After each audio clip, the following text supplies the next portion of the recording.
Hello there, mathletes. Welcome back to Math Jamboree.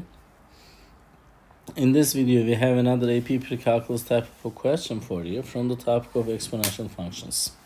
Let's solve it together. The exponential function f of x equals a times b to the power of x, where a and b are positive constants, is defined. The table shows values of f of x at selected values of x. Which of the following statements is true?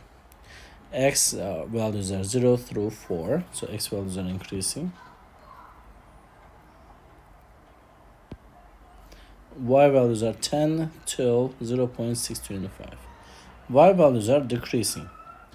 So this must be a decay function then, because it's not a growth.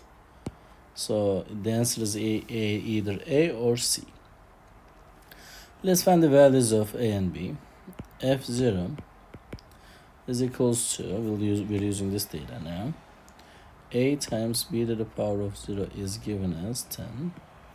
So a times 1 is 10, a is 10. So we found the value of 8 as 10. So let's use the second data now, f1. So 10 times b to the power of 1 is equals to 5. So 10b is 5, b is then, if you will divide both sides by 10, you'll get 1 over 2. So b is between 0 and 1.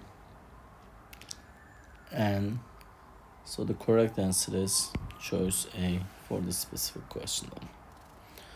I hope you found this video helpful. If you did, please give it a thumbs up. If you have questions or comments, you can always leave it below there. Thank you and see you next time. Bye-bye.